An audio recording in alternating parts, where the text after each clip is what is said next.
The dinner table in the Gold Coast penthouse was set exactly how Genevieve liked it. Two crystal glasses, candlelight reflecting off the polished mahogany, and the quiet, distant hum of the Chicago skyline pressing against the floor-to-ceiling windows. But the elegant silence stretched far too long, turning thick and suffocating, when her phone screen briefly illuminated with a hidden unanswered text from Chad while Aiden's chair remained chillingly empty. He wasn't simply running late, he had evaporated, leaving behind a pristine, untouched void designed to slowly tear her meticulously curated reality apart.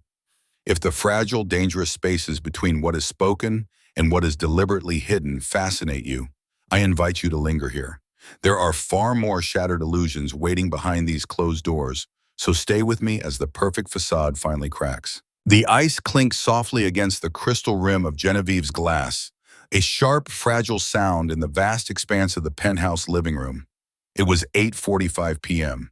The panoramic windows framed the glittering Chicago skyline, a sea of gold and white lights that usually filled her with a sense of immense satisfaction. Tonight, however, the view felt like a backdrop to an empty stage. She took a slow sip of her gin, her gaze fixed on the Italian leather armchair, positioned precisely across from the sofa. It was Aiden's chair. It remained perfectly smooth, lacking the slight indentation of his posture, lacking his quiet, steady breathing, lacking him. Genevieve checked her phone, the screen glowing starkly in the dim light. No missed calls, no texts, just the pristine, unbroken surface of her locked screen. A faint prickle of irritation danced along her spine. Aiden was a man of routines, of predictable rhythms.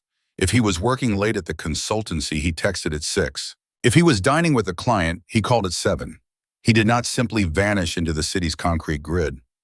Her phone vibrated in her palm, breaking the heavy silence. Her heart did an involuntary stutter, but the name flashing on the screen was not her husband's. Chad.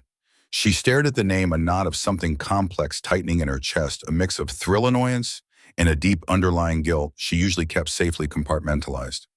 Thinking about that conference room this afternoon, the message read, "Did I mention anything about the gala next week?" Genevieve locked the phone and tossed it onto the glass coffee table.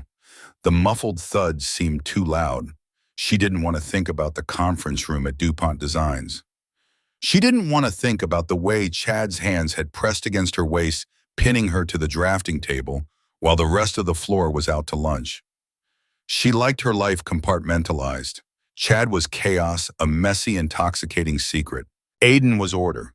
Aiden was the foundation, but right now, the foundation was missing. Setting her glass down, Genevieve stood up, the silk of her robe whispering against her bare legs. The apartment was too quiet. The hum of the Sub-Zero refrigerator in the kitchen sounded like a drone. She walked down the long gallery-style hallway toward the master suite. "Aiden," she called out, her voice lacking its usual authoritative edge. Silence. She pushed open the bedroom door. The bed was made, the duvet smoothed to hotel standard perfection by the maid that morning. Genevieve walked past the bed to the expansive walk-in closet. She flicked on the switch. The soft, recessed lighting illuminated rows of tailored suits, perfectly aligned shoes, and color-coordinated ties.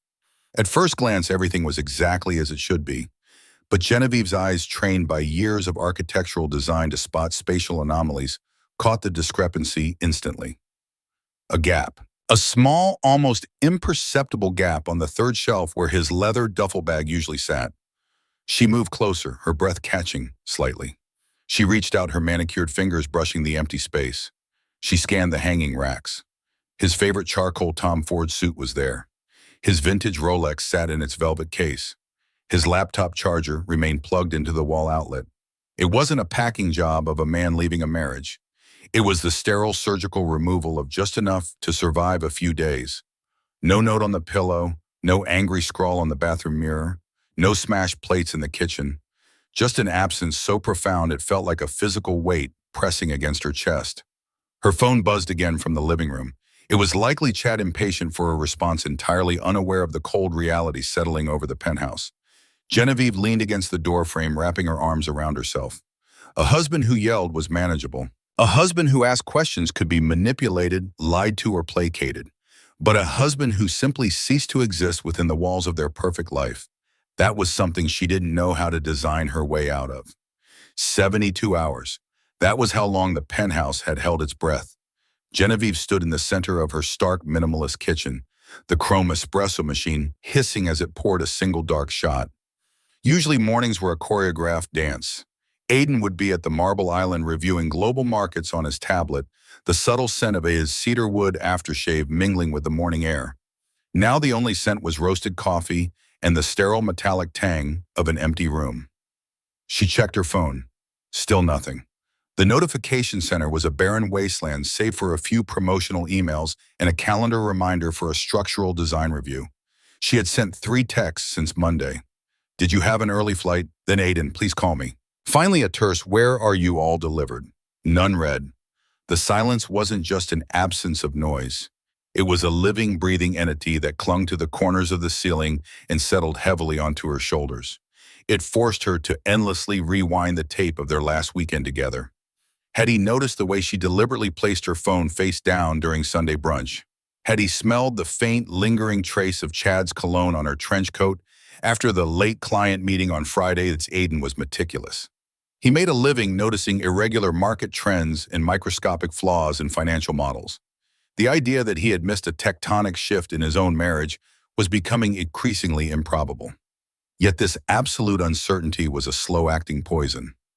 Genevieve tightened the belt of her coat, grabbed her leather architectural portfolio, and stepped into the private elevator. By the time the stainless steel doors parted at the reception of DuPont Designs, she had locked the creeping panic behind a mask of cold professional perfection.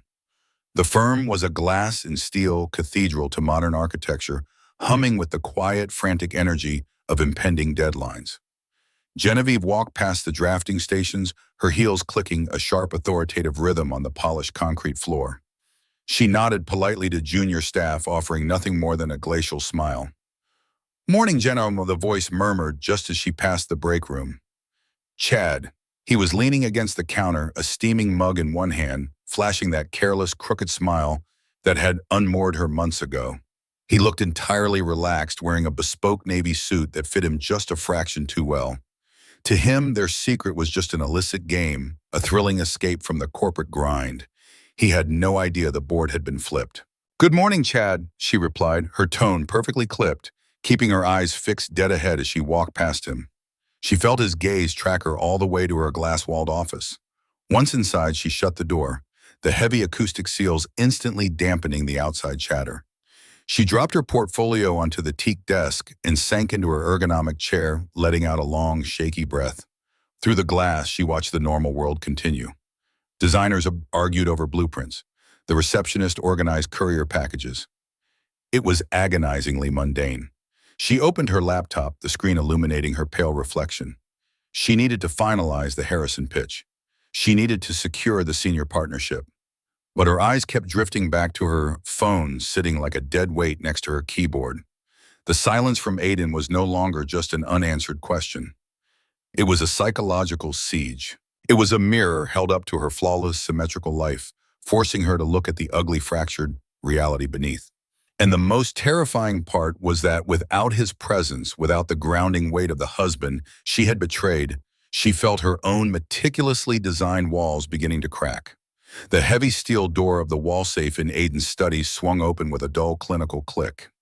Genevieve knelt on the hardwood floor, the ambient light of the Chicago evening casting long, distorted shadows across the Persian rug. She had checked the closet again, confirming that only the leather duffel was gone. But it was what she found missing from the safe that made the air in the room turn to ice. His passport. A man did not take his passport for a sulking weekend at a downtown hotel. A passport meant borders. It meant distance. It meant a calculated, premeditated exit. Genevieve stared at the empty space beside the stack of bearer bonds, her meticulously manicured nails biting into her palms. The sheer magnitude of his absence was beginning to take a very precise, terrifying shape. 2 hours later, she was seated at a long banquet table in a dimly lit, exclusive restaurant in River North, surrounded by the elite of DuPont Designs. The air was thick with the scent of seared Wagyu, expensive Bordeaux, and the subtle, sharp undercurrent of corporate ambition. Genevieve wore a backless charcoal dress, projecting an aura of untouchable elegance, while her stomach twisted into tight, agonizing knots. Across the table, Chad was holding court, laughing easily at a senior partner's joke. He caught Genevieve's eye and offered a quick conspiratorial wink. It was a gesture that used to send a thrill of danger through her blood. Tonight it only made her feel nauseous. Is Aiden not joining us, Jen? The voice was a smooth, sophisticated purr. Genevieve turned her head slowly to find Michelle Young settling into the empty chair beside her. Michelle was a senior project manager with a razor-sharp bob and eyes that missed absolutely nothing. She swirled the dark red wine in her glass, her gaze fixed on Genevieve with polite but piercing curiosity. He had a sudden conflict. Genevieve lied, her voice gliding out with practiced, effortless grace. She reached for her water glass to give her hands something to do. An emergency consultation in London. You know how the European markets are right now. London, Michelle repeated, the word rolling off her tongue slowly. She took a sip of her wine. Interesting. I only asked because I ran into David Vance at the athletic club this morning. He mentioned he was supposed to play squash with Aiden yesterday, but Aiden never showed. Completely ghosted him. It's so unlike Aiden to miss a match without calling. The ambient noise of the restaurant seemed to drop away, leaving a ringing silence in Genevieve's ears. Her grip on the water glass tightened until her knuckles turned white. Aiden had missed a standing appointment with a major client. Aiden never compromised his network. London was very last minute, Genevieve managed to say, holding Michelle's gaze with sheer desperate willpower. He was in a rush. Of course, Michelle smiled, though the expression did not quite reach her eyes. Her gaze drifted briefly across the table, landing on Chad for a fraction of a second before returning to Genevieve. We'll give him my best when he calls. A good husband is so hard to pin down these days. Michelle turned back to her meal, leaving the words hanging in the air like a delayed fuse. Genevieve sat perfectly still, the noise of the dinner party washing back over her in a suffocating wave. She looked at her phone resting silently beside her silver fork. The truth was suddenly agonizingly clear. Aiden hadn't just left the apartment. He was systematically severing his ties to their shared world, and he was leaving her alone to face the questions, the suspicion, and the inevitable catastrophic collapse. Thursday morning brought a cold, relentless Chicago rain that sheeted against the floor-to-ceiling glass of Genevieve's office. She sat perfectly still in her ergonomic chair, watching the gray water blur the city beyond, feeling a matching icy numbness spreading through her veins. It had been 4 days. The fabricated story of a London business trip was a fragile bandage that was already beginning to peel at the edges. She picked up her cell phone. Her thumb hovered over Aiden's contact before pressing the call button. She pressed the phone to her ear, closing her eyes, bracing for the endless, unanswered ringing that had become the soundtrack of her week. Instead, a sharp click echoed in the earpiece, followed by a sterile, automated voice. We're sorry, the number you have reached has been disconnected and is no longer in service. Genevieve slowly pulled the phone away from her face, staring at the screen as the call dropped. Disconnected. Not turned off. Not out of battery. Disconnected. A sudden sharp spike of adrenaline pierced through her numbness. Her fingers flew across the keyboard of her laptop, pulling up her personal email. Aiden, please. I just need to know you are safe. Call me. She hit send on the message to his private encrypted email address, the one he had kept since his early days in finance. 10 seconds passed. Then the inbox chimed. It was an automated system administrator, bounce back. Delivery status notification, failure. Address not found. Her breath hitched a shallow, desperate sound in the quiet office. She reached for her heavy desk phone, her manicured fingers trembling slightly as she dialed the main switchboard for Vanguard Financial Consulting. Vanguard Executive Desk. This is Sarah speaking. Sarah, hi. It's Genevieve Davis. She forced her voice to adopt its usual breezy cadence, the tone of a high-powered wife managing an equally high-powered husband. I'm trying to coordinate some travel dates for next month, and Aiden is completely off the grid this morning. Could you patch me through to his office? There was a pause on the line. It was not the brief pause of an assistant transferring a call. It was a heavy, hesitant silence that made the air in Genevieve's office suddenly feel too thin to breathe. Mrs. Davis Sarah's voice dropped half an octave, laced with professional confusion.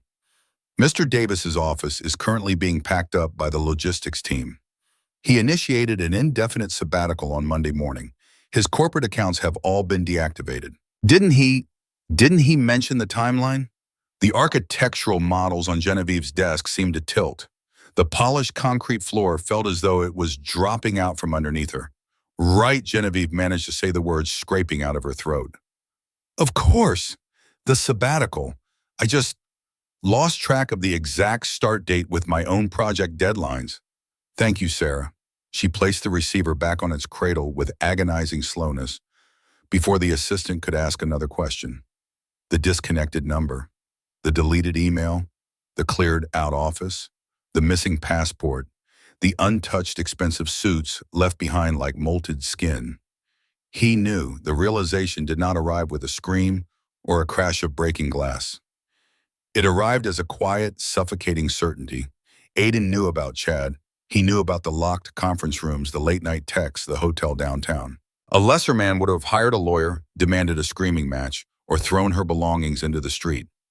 Aiden had simply looked at the life they had built, decided it was irreparably contaminated, and deleted himself from the equation. Genevieve looked through the glass wall of her office. Out on the drafting floor, Chad was leaning over a desk, pointing casually at a monitor, completely oblivious. He looked so small to her now, so trivial. Her heart pounded a frantic rhythm against her ribs as she realized the horrifying truth: Aiden was not coming back to fight for her, nor was he coming back to punish her. He was leaving her behind in the pristine, empty ruins of her own making, allowing her to suffocate in the silence. The rain from Thursday had given way to a brittle, blinding Friday sunlight that washed over the Chicago skyline. Inside DuPont Designs, the ambient temperature was strictly regulated to a cool 70 degrees, yet Genevieve felt a cold bead of sweat trace the line of her spine. She sat alone at her teak desk, staring at the glossy partnership prospectus laid out before her. Becoming a senior partner wasn't merely about architectural talent or securing high-profile clients. It was about capital. The firm required a substantial equity buy-in. It was a figure she and Aiden had casually discussed over Sancerre just 3 weeks ago. He had agreed to liquidate a portion of their joint tech portfolio to cover her transition. Opening a secure incognito tab on her browser, she logged into their primary wealth management portal to check the liquidity status. Welcome, Genevieve.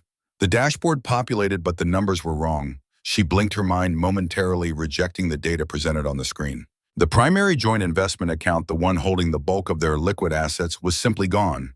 The screen displayed only her personal checking and a minor savings account. It was a healthy sum for a normal professional, but entirely laughably insufficient for a multi-million-dollar firm buy-in. Her hand hovered over the mouse, trembling slightly. Perhaps it was a glitch, a routine server migration. She picked up her phone and dialed the direct line to Marcus Sterling, their private wealth manager. Genevieve, good afternoon. Marcus answered, his tone smooth, cultivated, and completely neutral. Marcus, hi. I'm looking at my dashboard and the joint brokerage account seems to be missing. Is there maintenance on the system today? There was a pause on the line. It was not the confused pause of a technical error, but the deliberate, rehearsed pause of a man who had been given specific legal instructions. Genevieve Aiden contacted us on Monday morning. He executed the asset separation clause under Section 4 of your post-nuptial agreement. The joint funds have been frozen and transferred into a holding trust pending formal legal dissolution. The words sounded like a foreign language. Post-nuptial agreement. They had signed it years ago, a standard formality Aiden insisted on to protect his consulting firm's assets. She had barely read it, trusting the man who slept beside her. He froze the account. Her voice was a thin, fragile thread in the silent office. He triggered a mutual hold, Marcus corrected gently, though the professional distance in his voice was unmistakable. Neither of you can withdraw without a counter-signature or a court order. He also revoked your proxy access to his individual portfolios. It was all entirely procedural. Didn't his legal counsel reach out to you? No, she whispered, staring at the empty digital space where her future had been. No, not yet. I advise you to speak with your own attorney, Genevieve. I can't discuss the parameters further without Aiden's explicit consent. The line clicked dead. Genevieve slowly lowered the phone to the desk. Step 1 had been his physical disappearance. Step 2 was the systematic, bloodless dismantling of her infrastructure. He hadn't stolen from her. He had simply built a flawless legal wall around their wealth, knowing precisely when she needed the capital most. If she hired a lawyer to fight the freeze, the dispute would become public record. The whispers would start. The senior partners at DuPont who valued stability and moral optics above all else would hesitate on her promotion. Michelle Young would circle her like a shark in the water. He had trapped her. Aiden had engineered a scenario where her only move was to quietly surrender her career ambitions or publicly confess to the catastrophic collapse of her marriage. And he had done it all without leaving a single fingerprint, without raising his voice, without ever looking her in the eye. Outside her glass walls, Chad walked by laughing into his phone, looking utterly carefree. The sight of him turned her stomach. The affair had cost her everything, and the man she had destroyed herself for didn't even know she was bleeding. The Volstead was a subterranean lounge 3 blocks from DuPont Designs, cloaked in heavy velvet drapery and the low throbbing bass of jazz. It was the kind of place where affairs were born in the shadows of candlelit booths. Months ago, the secrecy of this room had made Genevieve's blood hum. Tonight, the dim lighting only made the air feel stagnant and oppressive. She sat in the corner booth staring blankly at the condensation gathering on her martini glass. When Chad slid into the curved leather seat beside her, the physical shift in the space felt jarring. He smelled of scotch and an expensive, overpowering cedar cologne that suddenly seemed too loud, too desperate to be noticed. "Sorry I'm late," Chad said, his voice a low, intimate murmur. He reached out his fingers, sliding over her knuckles in a practiced caress. Haggling with the structural engineers took forever. "But I'm here now." Genevieve did not pull her hand away, but she let it lie dead and unresponsive beneath his. "It's fine." Chad leaned back, a self-satisfied smile playing on his lips. He took a sip of his drink and looked at her, his eyes shining with a boyish, greedy anticipation. "So Michelle was digging at the dinner the other night. London, huh? How long is the illustrious Aiden Davis supposed to be across the pond?" "Indefinitely," Genevieve replied, the word tasting like ash in her mouth. Chad's smile widened, transforming from conspiratorial to victorious. He shifted closer, his knee pressing against hers under the small table. "Indefinitely. That's interesting. It means we don't have to play these stupid games anymore, Jenna. No more sneaking into supply closets or timing our exits from the parking garage." Genevieve looked at him, truly looked at him for the first time since the silence had descended on her penthouse. In the sterile, adrenaline-fueled environment of the office, Chad had been a rush of chaotic energy, a rebellion against her highly structured existence. But here, stripped of the taboo, the reality of him was deeply underwhelming. He was just a man with a slightly crooked tie, an inflated ego, and a profound lack of understanding of the collateral damage surrounding them. "We still work together, Chad," she said, her tone deliberately flat. "Nothing changes at the firm." "Not immediately, no," he conceded, though his tone was dismissive. "But we can start breathing. We could actually go somewhere this weekend. Napa. Or we could just stay at your place. I've always hated leaving your apartment at 2 in the morning." A wave of claustrophobia crashed over her, so intense it made her slightly dizzy. Your place? The Pennant House was a mausoleum. It was Aiden's domain, a monument to his absolute control and her catastrophic failure. The thought of Chad's messy, careless presence violating that space, drinking from Aiden's crystal, sleeping in the bed Aiden had flawlessly abandoned, made her stomach violently churn. Aiden had been an anchor. He provided the flawless foundation upon which she could build her high-achieving, perfect life. Chad was not a foundation. He was a wrecking ball. And now that the walls had come down, she saw there was nothing beneath the rubble. "I have the partnership portfolio to finish this weekend," Genevieve said, finally slipping her hand out from under his to pick up her glass. "I need to work." Chad frowned, the rejection bruising his easily punctured pride. "Jen, come on. He's gone. You won. We won. Stop acting like you're attending a funeral." "You have no idea," she thought, the silence screaming in her mind. "He didn't just leave. He took the oxygen out of the room, and you are entirely too blind to notice we are suffocating." "I just need time, Chad," she murmured, turning her face toward the dark, empty space of the lounge.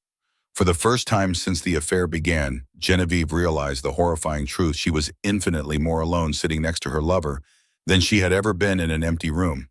The scale model of the Harrison Group headquarters sat in the center of the mahogany boardroom table, a marvel of balsa wood, etched acrylic, and miniature LED lighting. It was Genevieve's masterpiece. It was also the golden key to her senior partnership at DuPont Designs. She spent Tuesday morning carefully adjusting the tiny synthetic birch trees in the model's courtyard, finding a fleeting sense of control in the microscopic details.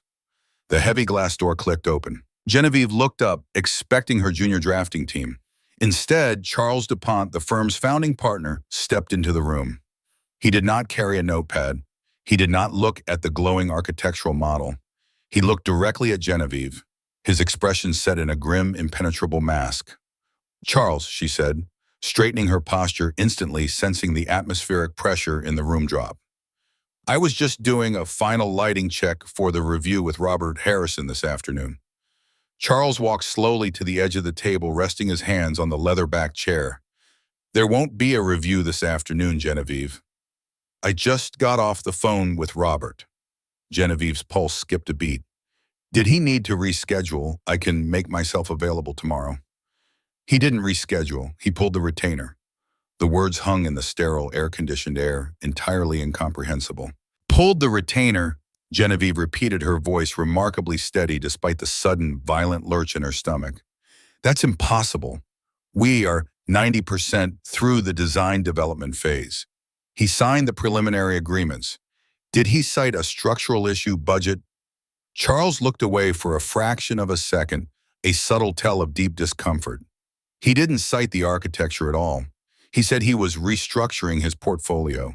He mentioned a desire to work exclusively with partners who reflect his, and I quote, "traditional corporate ethos and moral alignment." A cold, paralyzing dread flooded Genevieve's veins, turning her limbs to lead. Robert Harrison was an old-money Chicago billionaire. He sat on the board of the symphony. He funded hospital wings. And she remembered with a sickening clarity he played golf at the Oak Brook Club every Sunday, the same club where Aiden was a legacy member. "Moral alignment," Genevieve whispered. "It's a bizarre phrase for a commercial real estate deal." Charles noted his sharp eyes narrowing slightly as he studied her. Robert has always been eccentric, but he was fiercely loyal to this firm. He also casually mentioned that he spoke with Aiden over the weekend, said Aiden gave him some invaluable, albeit private, perspective on long-term risk management. Genevieve stared at the acrylic glass of her scale model, the tiny, perfectly constructed world blurred. Aiden hadn't screamed her secret to the world. He hadn't sent an angry email to her boss or posted a scandalous photo online. He didn't have to. In the elite insulated circles of Chicago's high society, a single carefully calibrated sentence from a trusted financial advisor about reassessing trust was enough to detonate a career. "I don't know what to say, Charles." She managed her throat painfully tight. "There's nothing to say right now," Charles replied, his tone shifting from professional to distinctly cold. "But without the Harrison account, your partnership review is indefinitely suspended. We need to do damage control. Take the rest of the day, Genevieve." When the door clicked shut, Genevieve was left entirely alone in the boardroom. She reached out, her trembling fingers brushing the edge of the Harrison model. Her career had been her armor, the one pristine thing Chad hadn't touched and Aiden couldn't take. Or so she thought. Aiden was a ghost, invisible and utterly silent, yet he was moving through the very architecture of her life, tearing down the load-bearing walls one by one, ensuring that when the roof finally caved in, it would crush her completely. Friday night descended on Chicago with a sharp, biting wind that rattled the heavy glass of the penthouse windows. Genevieve sat on the floor of the living room, her back pressed against the cold base of the leather sofa. A half-empty bottle of Cabernet stood on the Persian rug next to her, but the alcohol did nothing to warm the ice in her veins. The loss of the Harrison account had severed her final tether to reality. She was officially in freefall. The penthouse was dark, save for the blue ghostly light of her MacBook screen illuminating her pale, exhausted face. Desperation is a quiet, creeping thing. Having been locked out of their financials and ghosted in the physical world, Genevieve found herself hunting for ghosts in the machine. She was combing through old digital footprints, shared calendars, forgotten streaming accounts, anything that might prove Aiden still existed, that he hadn't simply evaporated into the ether. Her fingers, numb and clumsy, typed in the URL for their shared Dropbox account. It was an archival drive they had set up years ago, a digital filing cabinet for their lives. It held the architectural blueprints for the penthouse renovation, 7 years of joint tax returns, scanned passports, and meticulously curated folders of vacation photos from Lake Como to Kyoto. She pressed enter. The two-factor authentication pinged her phone, a lingering oversight on Aiden's part, or perhaps a deliberate one. She typed in the code. The screen loaded, revealing the dashboard. Genevieve stopped breathing. The complex, perfectly organized hierarchy of folders, the digital architecture of their 7-year marriage, was gone. There was no taxes underscore 2022, no penthouse underscore specs, no anniversary underscore trips. It was a vast, blindingly white expanse of empty digital space. He hadn't just deleted his presence. He had erased their shared history. But it wasn't completely empty. In the dead center of the white screen sat a single solitary file. It was not hidden. It was not password protected. It was left there like a solitary chess piece on an abandoned board. The file name was a string of clinical numbers, 10.14.23 underscore the underscore peninsula.jpg. A cold sweat broke out along her hairline. October 14th, it was exactly 3 weeks ago. It was a Tuesday. It was the afternoon she had texted Aiden telling him she was conducting a grueling hours-long site inspection at a commercial property in Evanston.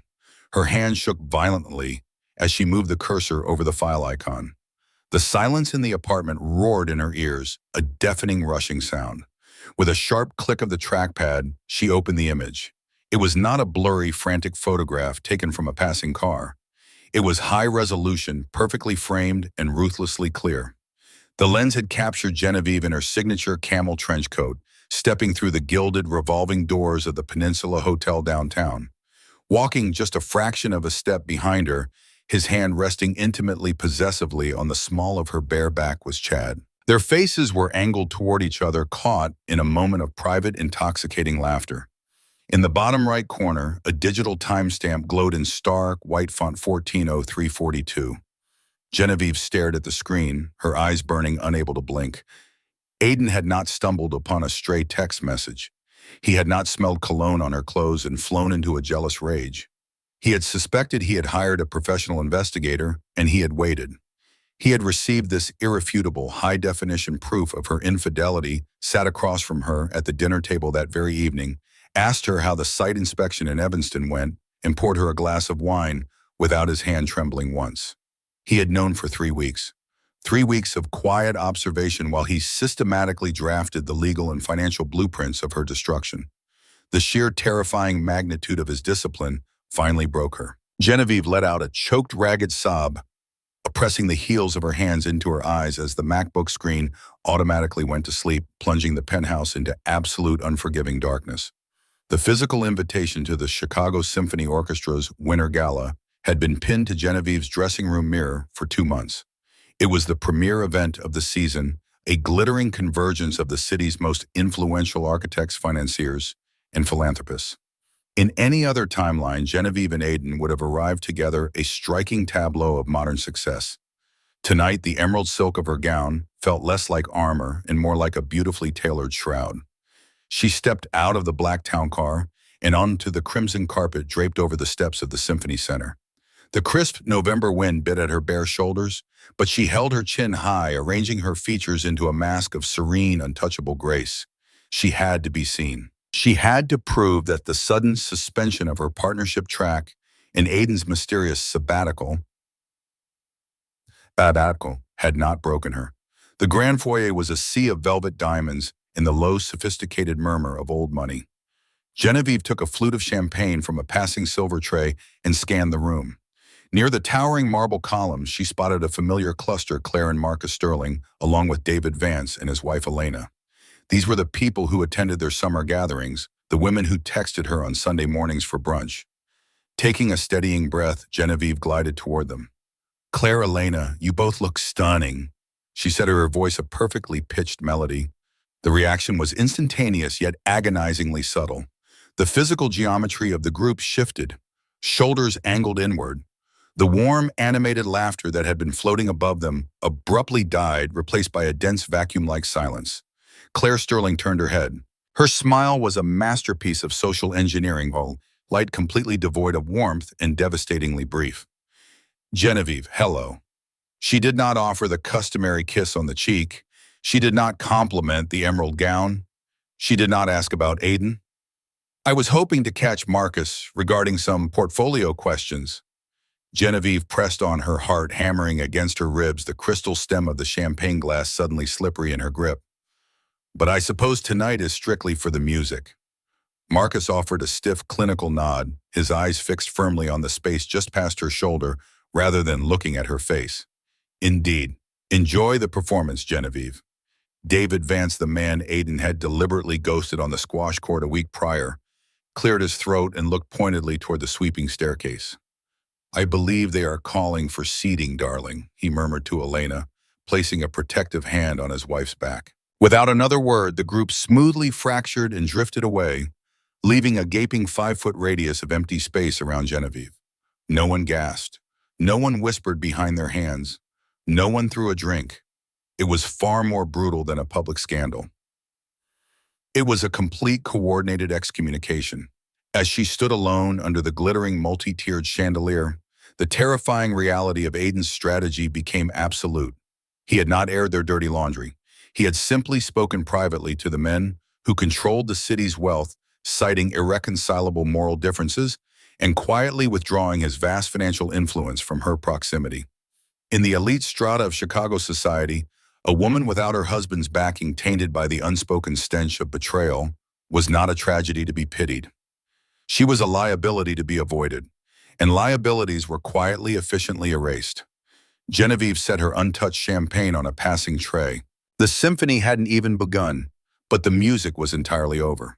She turned and walked back out through the heavy brass doors, stepping into the biting, unforgiving dark of the city, finally understanding that she had become a ghost in her own life. Subterranean Level 3 of the DuPont Designs parking structure was a cavern of raw concrete and harsh buzzing fluorescent light. The air tasted of exhaust fumes and damp earth. Genevieve stood in the shadows beside a concrete pillar, her trench coat wrapped tightly around her against the damp chill. It was 7:15 p.m. on a Tuesday. The executive floor had emptied out an hour ago. Footsteps echoed sharply against the asphalt. Chad rounded the corner, tossing his keys lightly in his hand. He was whistling a low, careless tune that grated against Genevieve's frayed nerves like sandpaper. She stepped out from behind the pillar just as he reached his sleek silver Audi. Chad jumped his hand, dropping to his side. Jesus, Gentle, what are you doing down here? You nearly gave me a heart attack. He has a photograph, Chad, she said. Her voice was not the polished, authoritative instrument she used in the boardroom. It was thin, reedy, and vibrating with an exhaustion that went straight to the bone. Chad paused, his thumb hovering over the unlock button on his key fob. The easy, flirtatious smile vanished, replaced by a sudden, sharp wariness. What are you talking about? Who has a photograph? Aiden. Genevieve closed the distance between them. In the stark overhead lighting, the dark circles under her eyes were impossible to hide. From October 14th, you and me walking into the peninsula. High resolution, time-stamped. He left it on our secure server before he wiped everything else out. Chad's face drained of color. The swagger, the confidence, the intoxicating danger he liked to project evaporated in an instant, leaving behind a profoundly ordinary, panicked man. Are you out of your mind? You said he just needed space. You said he was in London. I lied. Genevieve finally snapped the volume of her voice, startling them both in the echoing garage. She pressed a trembling hand to her forehead, trying to push back the encroaching hysteria. I lied because I thought I could fix it. But I can't. He froze the accounts. He got Charles to pull the Harrison review. My friends won't look at me. He is actively dismantling my life in you. You're just walking around whistling, complaining about structural engineers. Hold on. He got to Harrison. Chad took a deliberate step back, putting a physical yard of distance between them. His eyes darted nervously toward the elevator banks. Genevieve, if Aiden Davis is going after your career, how long before he decides to go after mine? He could ruin me in this city with one phone call. We are in this together, she pleaded, the words tasting pathetic and desperate on her tongue. She reached out her fingers, catching the sleeve of his expensive wool coat. You said you wanted us to go public. You said we didn't have to hide anymore. Chad looked down at her hand. Slowly, deliberately, he pulled his arm away. The gesture was small, but the finality in it was absolute. I wanted to go public with a senior partner at DuPont. Chad said, his voice dropping into a cold clinical register she had never heard him use before. I didn't want to go public with a radioactive divorcee who is being blacklisted by half the financial sector in Chicago. Genevieve stared at him, the air rushing out of her lungs. The man before her was suddenly a stranger. There was no passion in his eyes, no shared rebellion, only the ruthless calculus of a corporate survivor assessing a bad investment. "You're drowning, Genevieve," Chad continued, his tone devoid of malice, which somehow made it infinitely worse. "And I'm sorry, but I am not going to let you pull me under with you. Do not contact me outside of official firm business. Ever." He turned, hit the button on his fob, and opened the car door. He slid into the leather seat, shutting the heavy door with a solid, echoing thud. Genevieve did not move.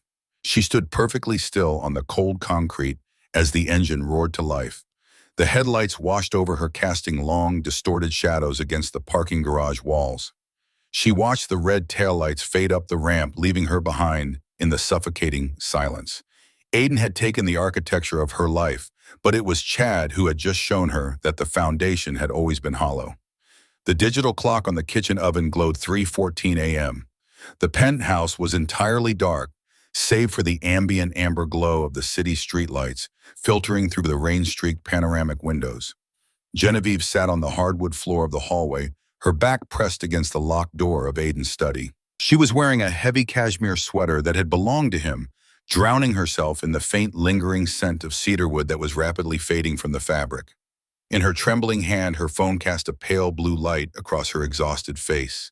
She was staring at a contact card hidden deep in her directory: AD, Secure Server. It was an old encrypted voicemail line he had used years ago for high-security international clients. She didn't know if he still checked it. She didn't know if it even routed to a physical phone anymore. It was simply the only number she had found that didn't immediately bounce back with a disconnected tone. She pressed the call icon. The line hissed with faint digital static for 3 seconds before a flat, synthesized beep signaled the recording had begun. "It's me," Genevieve whispered into the darkness. Her voice was raspy, stripped entirely of its polished, authoritative cadence. "This is the 17th message. I know you're not going to call back. I know you've frozen the trust. I know what you did with Charles and the Harrison contract. I know about the photograph." She swallowed hard, her throat burning. "You won, Aiden. You executed it flawlessly. I have absolutely nothing left. Chad is gone. Claire and Marcus won't even look at me.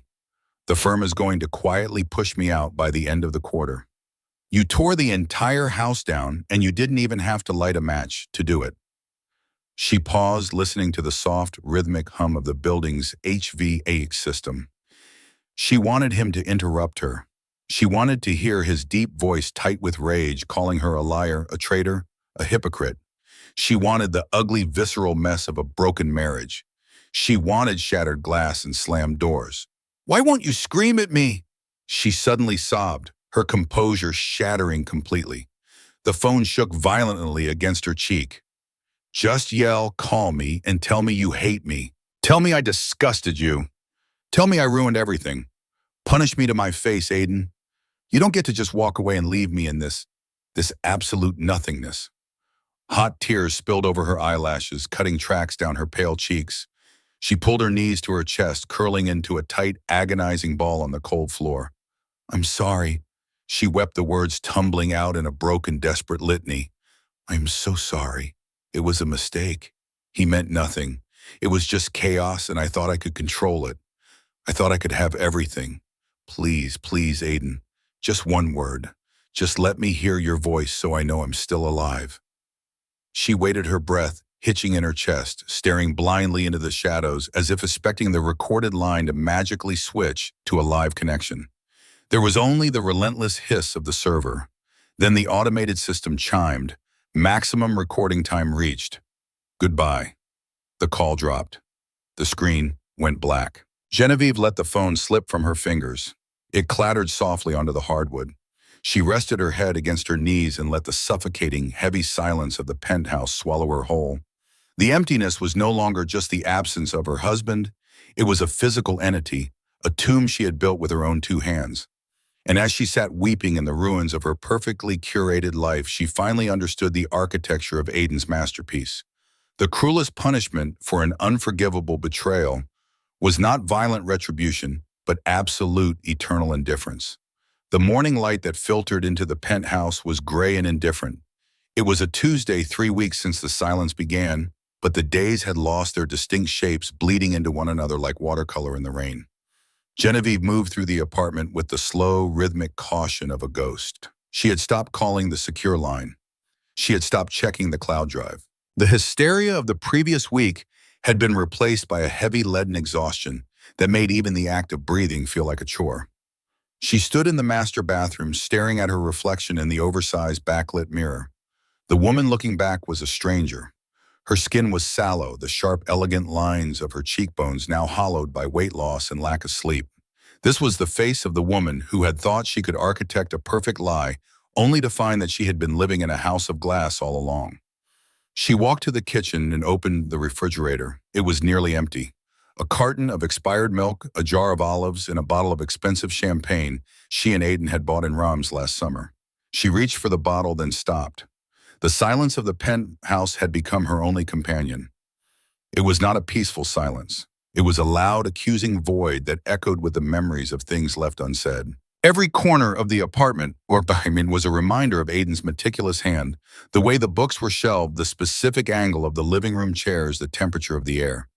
He hadn't just left her, he had left her his shadow. She walked toward his study, the one room she had avoided for days. The door was still locked, but she knew where the spare key was hidden inside a hollowed-out book on the library shelf.